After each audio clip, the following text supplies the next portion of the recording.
নমস্কার, আমি শ্রাবন্তী। আশা করি তোমরা সবাই খুব ভালো আছো।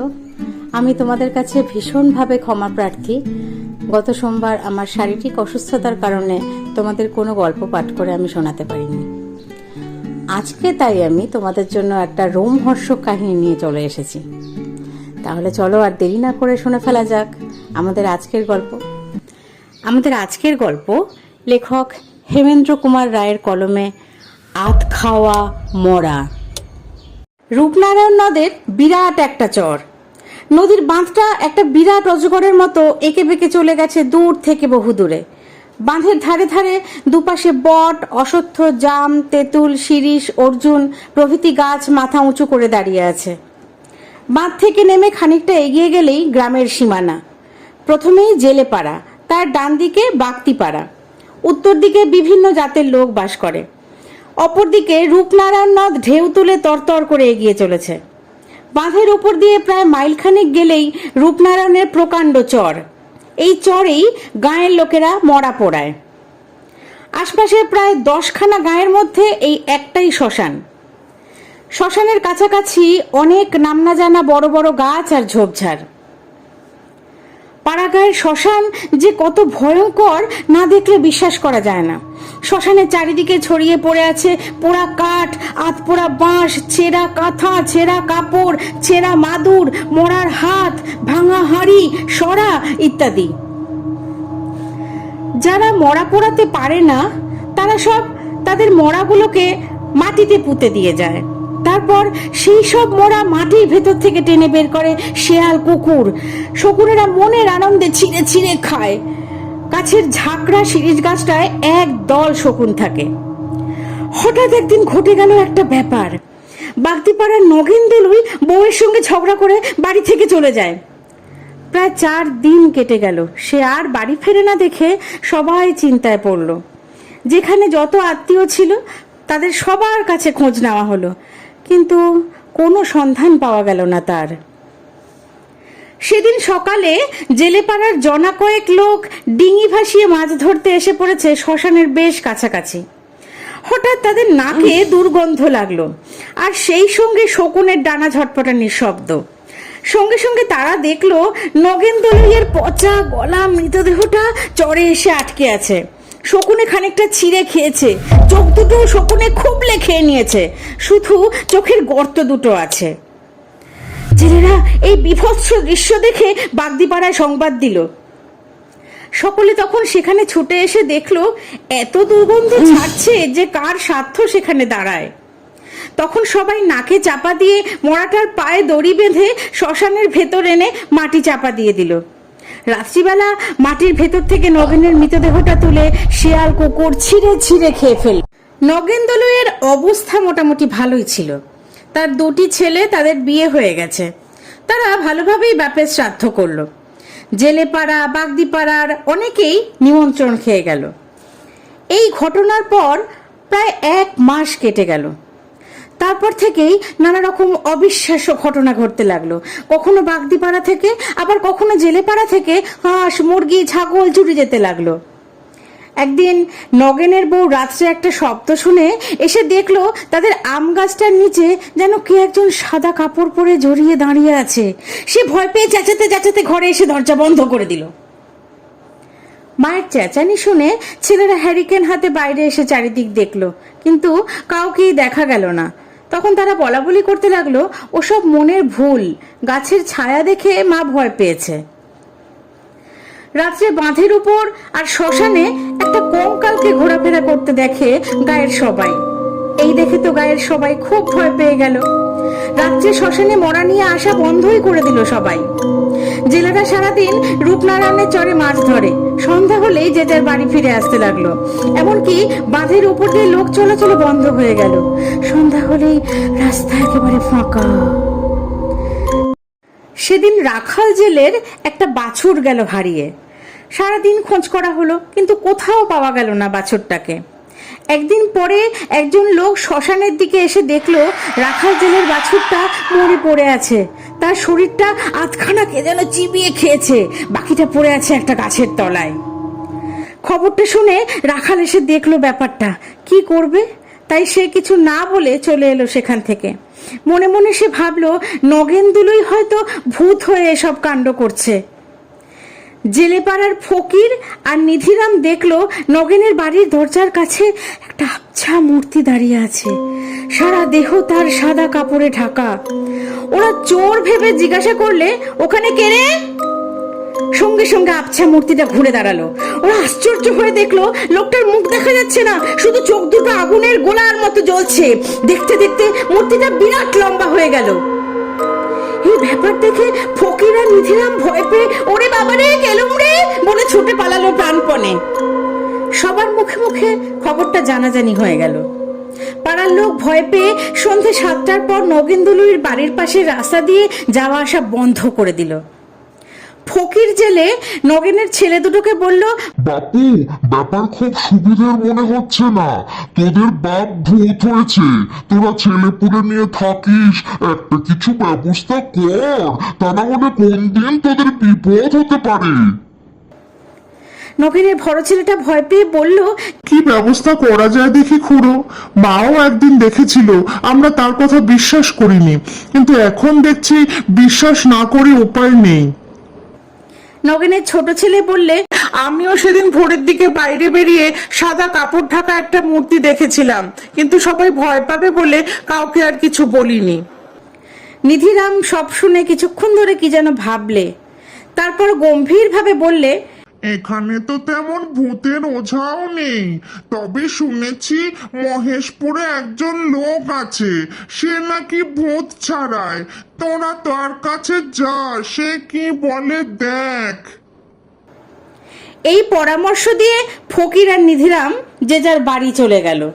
নগেনের বড় ছেলে তার ছোট ভাইকে বললে, মহেশপুর এখান থেকে প্রায় 4 ক্রোশের উপর, যেতে আসতে প্রায় 9-10 ক্রোশ। আজকে তো আর যাওয়া সম্ভব নয়, কাল সকালেই সাইকেল নিয়ে বেরিয়ে যাব, বিকেলে তাহলে ফিরে আসতে পারবো। এইভাবেই দুই ভাই যুক্তি করলো। সেদিন রাত্রেই ঘটনাটা ঘটলো নগেনের বাড়িতে। রাত্রে খাওয়া দাওয়া সেরে বাড়ির সবাই ঘুমিয়ে পড়েছিল। রাত প্রায় তখন 2-2:30 হবে। হঠাৎ হাঁস মুরগির ঝাপটানি শুনে ঝোঁক ঝোঁক করে আওয়াজ শুনে ঘুম ভেঙে গেল নগেনের বউয়ের। নগেনের বউ ভাবলো বোধহয় হাঁস মুরগির ঘরে শিয়াল ঢুকেছে। এই কথা মনে করে সে একটা হ্যারিকেন আর একটা লাঠি নিয়ে বেরিয়ে এলো ঘর থেকে। উঠোনে পা দিতেই সে দেখলো খুব লম্বা একটা লোক দাঁড়িয়ে আছে উঠোনের মাঝখানে। তার লম্বা লম্বা লিকলিকে হাত দুটোতে দুটো মুরগি, সেই মুরগি দুটোকে সে ছিঁড়ে চিবিয়ে খাচ্ছে। এই দৃশ্য দেখে নগেনের বউ আহ করে চিৎকার করে উঠোনের মধ্যে পড়ে অজ্ঞান হয়ে গেল। সেই শব্দ শুনে ছেলেরা বউরা সব ছুটে এলো হ্যারিকেন নিয়ে। উঠোনের মাঝে মাকে অজ্ঞান হয়ে পড়ে থাকতে দেখে তাড়াতাড়ি জল পাখা নিয়ে এসে সবাই শুশ্রূষা করতে লাগলো। বেশ কিছুক্ষণ সেবা শুশ্রূষা করার পর জ্ঞান ফিরে এলো নগেনের বউয়ের। ছেলেরা জিজ্ঞাসা করলো, কি হলো মা, তুমি অজ্ঞান হয়ে গেলে কেন? নগেনের বউ তখন হাঁপাতে হাঁপাতে দু এক কথায় ছেলেদের সব ব্যাপারটা বলে। উঠোনের যেখানে কঙ্কালটা দাঁড়িয়ে ছিল সেই জায়গাটা ইশারা করে দেখিয়ে দিল। সবাই আলো হাতে নিয়ে উঠোনের মাঝখানে গিয়ে দেখলো চারিদিকে মুরগির পালক আর রক্ত ছড়ানো রয়েছে, কিন্তু ধারে কাছে কাউকেই দেখা গেল না। ছোট ছেলে বলল, হয়তো শিয়াল ঢুকে মুরগি খেয়েছে। রাতের অন্ধকারে শিয়ালের চোখ দুটো তো দপদপ করে জ্বলে, মা হয়তো তাই দেখেই ভয় পেয়ে অজ্ঞান হয়ে গেছিল। ছেলেদের কথা শুনে নগেনের বউ বলল, তোরা আমার কথা বিশ্বাস করলি না, কিন্তু আমি স্পষ্ট দেখেছি খুব লম্বা একটা মূর্তি উঠোনে দাঁড়িয়ে আছে। তার সারা দেহ সাদা কাপড়ে ঢাকা, মুখটাও দেখা যাচ্ছে না, চোখ দুটো ধপ ধপ করে জ্বলছে, আর লিকলিকে লম্বা হাত দুটো মুরগি, সেই মুরগি দুটো ছিঁড়ে খাচ্ছে। এইসব কথাবার্তা হচ্ছে নিজেদের মধ্যে। এমন সময় বাড়ির পিছন দিকে শোনা গেল একটা ভয়ঙ্কর হাসির শব্দ। সেই হাসির শব্দ শুনলে বুক কেঁপে ওঠে। সেই শব্দ শুনে সবাই চমকে উঠলো। তারা বুঝতে পারলো এটা একটা ভৌতিক কাণ্ড ছাড়া আর কিছুই হতে পারে না। ভয় পেয়ে সবাই ঘরে ঢুকে বসে রইল সকাল হবার অপেক্ষায়। পরের দিন নগেনের বড় ছেলে সাইকেল নিয়ে চলে গেল সেই প্রায় 4 ক্রোশ দূরে মহেশপুরের ওঝার বাড়িতে। কিন্তু মুশকিল হলো ওঝা তখন অসুস্থ। নগেনের ছেলে একে একে সব কথা বললে তাকে। ওঝা সব কথা মন দিয়ে শুনে বললে, দেখো বাবা, আমার বয়স হয়েছে, তাছাড়া আজ 1 সপ্তাহের উপর আমি উঠতে হাঁটতে পারছি না। একটু সুস্থ হলে আমি গিয়ে সব ব্যবস্থা করে আসব। এখন বলো, তোমাদের ঘরে মোট কতজন লোক? নগেনের ছেলে বললে, সব সূত্র 8 জন। বললে, আমি তোমাকে ওঝা- 8টা মাদুলি দিচ্ছি। কালো সুতোয় বেঁধে হাতে বেঁধে রাখবে আর ছেলেদের গলায় বেঁধে দেবে। আর এই 4টে পেরেক দিচ্ছি, তোমাদের ভিটের 4 কোণে পুঁতে দিও, তাহলে আর সে তোমাদের বাড়ির সীমানায় আসতে পারবে না। এই কথা বলে ওঝা 8টি মাদুলি আর 4টে বড় বড় পেরেক নগেনের ছেলের হাতে দিল। পেরেক আর মাদুলি নিয়ে বড় ছেলে বিকেলের মধ্যে ফিরে এলো। তারপর ওঝার কথা মতো সকলকে মাদুলি পরানো হলো আর বাড়ির চারিদিকে পেরেক পুঁতে দেওয়া হলো। সেদিন থেকে নগেন দুলইয়ের বাড়িতে ভূতের উপদ্রব কমে গেছে বটে, কিন্তু গ্রামে উপদ্রব আরো বেড়ে গেল। গায়ের লোকের ঘর থেকে হাঁস, মুরগি আর ছাগল প্রায় চুরি যেতে লাগলো। অন্ধকারে সেই ছায়ামূর্তিকেও দেখলো অনেক লোক। তাছাড়া কারোর বাড়িতে গভীর রাতে ইট পড়তে থাকে দম দাম করে। আবার কারোর বাড়িতে গরুর হাড়, মোষের হাড়, মানুষের হাড় পড়তে থাকে। আবার কারোর ঘরের চালে মরা পোড়া কাঠ, বাঁশ এসব পড়তে থাকে। সারা গায়ের লোক ভয়ে কাঠ হয়ে গেল। সন্ধে হতে না হতেই জুতার ঘরে ঢুকে দরজা বন্ধ করে ভয়ে হাত পা গুটিয়ে রাত কাটাতে লাগলো। সন্ধ্যের পর অত বড় গ্রামটা যেন শ্মশানের মতো জনশূন্য মনে হয়। সেদিন রাত্রে অনেক দূর থেকে একদল লোক একটা মরা নিয়ে শ্মশানে এলো পোড়াতে। লোকগুলো চিতা সাজিয়ে মরাটাকে তার উপর তুলে আগুন দিল। তারপর সব যাত্রীরা একটু দূরে বসে আপন মনে তামাক টানতে লাগলো। এদিকে সেই অবসরে পাশের বটগাছ থেকে লম্বা হাত বাড়িয়ে নগেন মরাটাকে চিতা থেকে তুলে নিয়ে গাছের উপর বসে চিবিয়ে চিবিয়ে খেতে লাগলো। তামাক খেয়ে লোকগুলো চিতার কাছে এসে দেখে অবাক হয়ে গেল। শুধু চিতাটাই জ্বলছে, মরার পাত্তা নেই। লোকগুলো রীতিমতো ভয় পেয়ে গেল। নদীতে তখন মালপত্র বোঝাই করা একটা বেশ বড় নৌকা বাঁধা ছিল। মাঝি বসে অপেক্ষা করছিল জোয়ারের আশায়। নৌকার ছাদের উপর হালের কাছে বসে মাঝি তামাক খাচ্ছিল। অনেক আগেই সে ব্যাপারটা লক্ষ্য করছিল, কিন্তু শবদাহকারীরা পাছে ভয় পায়, এজন্য সে চুপচাপ দেখেই যাচ্ছিল। সব যাত্রীরা যখন ভয় পেয়ে বাঁচাও বাঁচাও বলে চেঁচাতে লাগলো আর নৌকার আলো দেখে সেদিকে ছুটে গেল, তখন নৌকার মাঝি চেঁচিয়ে বলল, ভয় পেও না তোমরা, ওইখানে দাঁড়িয়ে থাকো, আমি যাচ্ছি। মাঝির কথা শুনে সব যাত্রীরা সেখানেই দাঁড়িয়ে ভয়ে কাঁপতে লাগলো। নৌকার মাঝিটি ছিল একজন বেশ নামকরা ভূতের ওঝা। সে একটা পুঁটুলি হাতে নিয়ে আর একটা হাতে হুঁকো নিয়ে নৌকা থেকে নেমে এলো শ্মশানে। লোকগুলোকে তখন মাঝি তার কাছে বসিয়ে বিড়বিড় করে কি সব মন্ত্র বলতে বলতে লোকগুলোর চারপাশে কি যেন সব ছড়িয়ে দিয়ে বসে হুঁকোয় দু একটা টান দিয়ে বললে, কোনো ভয় নেই তোমাদের, ভূতের বাবারও সাধ্য নেই তোমাদের কাছে আসে। আমি গন্ডি দিয়ে দিয়েছি, যতক্ষণ তোমরা এই গন্ডির মধ্যে থাকবে ততক্ষণ তোমাদের ভূত কোনো ক্ষতি করতে পারবে না। তারপর সকাল হলে বাড়ি চলে যাবে। দিনের বেলা ভূত লোকের কাছে আসে না। একজন জিজ্ঞাসা করলো, মরাটা তাহলে গেল কোথায়? মাঝি বলল, তাকে চিতা থেকে তুলে নিয়েছে। মাঝির কথা শুনে সবাই ভয় পেয়ে ফ্যাল ফ্যাল করে চেয়ে রইল, কারো মুখে আর কথা নেই। মাঝি বলল, হ্যাঁ, তাকে তুলে নিয়েছে। ওদের মধ্যে একজন যুবক বলল, আগুনের ভিতর থেকে তুলে নিল কি করে? মাঝি বলল, গাছের ওপর থেকে হাত বাড়িয়ে। মাঝির কথা শুনে যুবকটি যেন একটু অবজ্ঞার হাসি হাসলো। তাই দেখে মাঝি বলল, বিশ্বাস হচ্ছে না বুঝি? দেখতে চাও? যুবক বললেন, বেশ দেখান, তাহলে বিশ্বাস করব। দেখো, আবার অজ্ঞান হয়ে যাবে না তো? এখনো যখন হয়নি তখন আর হবও না। বেশ, তাহলে এসো আমার সঙ্গে। এই কথা বলে মাঝি তাদের সঙ্গে নিয়ে বটগাছের উপর ইশারা করে দেখিয়ে দিল। ওই দেখো। সকলে দেখলো বটগাছের মগদালের উপর বসে একটা বিভৎস কঙ্কাল তাদের সেই মরাটাকে চিবিয়ে চিবিয়ে খাচ্ছে। উফ, কি ভয়ঙ্কর দৃশ্য! ভয় পেয়ে সবাই চোখে হাত চাপা দিয়ে মাঝির কাছে সরে এলো। মাঝি বলল, তো এবার বিশ্বাস হলো তো? যাক, তোমাদের কোনো ভয় নেই। ও গাছ থেকে নেমে আসতে পারবে না, আর কোথাও যেতে পারবে না। আমি গাছটাকে গন্ডি দিয়ে দিয়েছি। একথা বলে মাঝি হুকোটা সেখানে রেখে পুটলিটা হাতে নিয়ে উঠে দাঁড়িয়ে বলল। তোমরা এখানে চুপচাপ বসে থাকো। মাঝিকে চলে যেতে দেখে লোকগুলো ভয় পেয়ে কাতর ভাবে বলল, আপনি আমাদের এভাবে ফেলে রেখে যাবেন না, সকাল হলে তারপরে যাবেন, দয়া করে সকাল না হওয়া পর্যন্ত আপনি অপেক্ষা করুন। মাঝি হেসে বলল, ভয় নেই, আপনারা এখানে বসুন, আমি ওর পরিচয় নিয়ে আসছি। মাঝি চলে গেল বটগাছের দিকে। লোকগুলো ভয়ে কাঠ হয়ে বসে রইল। স্পষ্ট শোনা যেতে লাগলো মাঝি বলছে, তুই কে? আমি নগেন দলুই। তোর বাড়ি কোথায়? মাঠের ওপারে বাড়তি পাড়ায়। বাড়িতে তোর কে আছে? আমার বউ, দুটো ছেলে, তাদের বউ, নাতি নাতনি। ঠিক আছে, তুই গাছেই বসে থাক। পালাবার চেষ্টা করলেই জলে পুড়ে মরবি। আমি তোকে বেঁধে দিয়ে যাচ্ছি। মাঝি আবার ফিরে এলো। লোকগুলোকে বললে, সকাল হলেই আপনারা গায়ে গিয়ে লোকজনদের ডেকে আনবেন। দেখতে দেখতে পূব দিক ফর্সা হয়ে এলো। গাছে গাছে পাখি ডেকে উঠল। একটু পরে সকাল হলো। দুজন লোক গাঁয়ে গিয়ে সংবাদ দিল।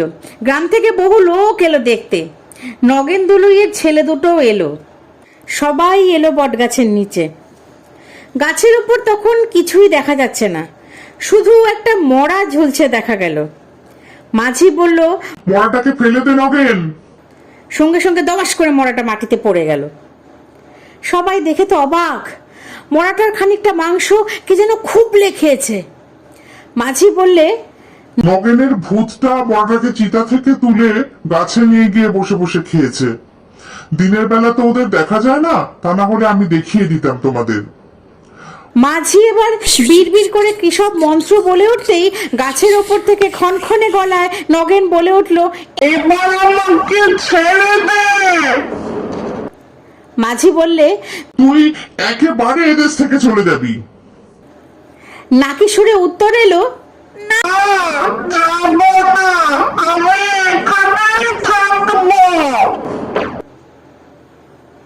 এখানে থাকবি কেন? এখানে আমার বউ ছেলে রয়েছে, তাছাড়া বউটার জন্যই আমি জলে ঝাঁপ দিয়ে মরেছি। ওকেও আমি খাবো, শেষ করবো। একথা শুনে নগেনের ছেলেরা ভয় পেয়ে মাঝিকে বলল, দয়া করে আপনি আমাদের রক্ষা করুন। মাঝি বললে, তোমাদের বাবা ভূত হয়ে কষ্ট পাচ্ছে, শুধু শুধু ওকে কষ্ট দিয়ে লাভ কি? নগেনের বড় ছেলেকে মাঝি বলল, তো তুমি গয়া গিয়ে ওর নামে পিণ্ডি দাও, তাহলেই তোমার বাবা প্রেতজনি থেকে উদ্ধার পাবে। তখন গাঁয়ের একজন বয়স্ক লোক বললে, এখন ওরা কি করবে? যদি আজ রাতেই কারোর ঘাড় মটকে দেয় বা গ্রামবাসীদের ক্ষতি করে? মাঝি বললে, তা পারবে না, আমি গাছের চারিদিকে গন্ডি দিয়ে যাচ্ছি। ও গাছ থেকে কোথাও যেতে পারবে না। 7 দিন এই গাছে ও বন্দী হয়ে থাকবে। তার মধ্যে পিণ্ডি দেওয়া না হলে ও আবার গ্রামে গিয়ে উপদ্রব করবে। নগেনের ছেলে বললে, আমি আজই রওনা হয়ে যাচ্ছি। মাঝি বললে, তুই উদ্ধার হলে কি চিহ্ন রেখে যাবি বল। এবার কোনো উত্তর এলো না গাছের উপর থেকে। হঠাৎ গাছের ওপর থেকে খোনা গলায় চেঁচিয়ে উঠল নগেনের ভূতটা, ওরে বাবা রে, গেছিলে জলে মরলে। মাঝি বললে, বল, কি চিহ্ন রেখে যাবি? নগেনের ভূত বললে, দাঁড়াও দাঁড়াও, বলছি বলছি। এই বলে একটু থেমে তারপর বললে, এই গাছের একটা মোটা ডাল ভেঙে দিয়ে যাব। মাঝি তখন লোকগুলোকে বললে, আপনারা মরাটা নিয়ে গিয়ে পুড়িয়ে দিন। তারপর গ্রামবাসীদের বলল, আপনারা ফিরে যান, আজ থেকে আর গায়ে উপদ্রব করবে না নগেন। এই কথা বলে মাঝি নৌকোয় ফিরে গেল। সব যাত্রীরা আবার নতুন করে চিতা সাজিয়ে আধ খাওয়া মরাটাকে পুড়িয়ে ফিরে গেল যে যার ঘরে। নগেনের বড় ছেলে রওনা হয়ে গেল গয়ায়। সে যেদিন নগেনের নামে গয়ায় পিণ্ডি দিল, সেই দিন দুপুরেই মরমর করে ভয়ঙ্কর শব্দে বটগাছের একটা ডাল ভেঙে পড়ল। অবাক হয়ে গ্রামবাসীরা দেখল সেই দৃশ্য। সেদিন থেকে গায়ে আর কোনো ভূতের উপদ্রব রইল না। বাপরে, কি ভয়ঙ্কর গল্পটি! নগেনের বাড়ির লোক আর গ্রামবাসীদের উপর দিয়ে কি ঝড়টাই না গেল কদিন। কেমন লাগলো তোমাদের আজকের এই গল্পটি? আমাকে প্লিজ কমেন্ট করে জানিও। আর তোমাদের সবার কাছে আমার অনুরোধ রইল, প্লিজ সাবস্ক্রাইব করে বেল আইকনটি প্রেস করে বং বাংলা ন্যারেটিভসের পাশে থেকো। আজকে তাহলে এই পর্যন্তই। তোমরা সবাই খুব ভালো থেকো, সুস্থ থেকো। দেখা হচ্ছে আবার আগামী পর্বে, মানে শুক্রবার সন্ধে 6টায়। ধন্যবাদ।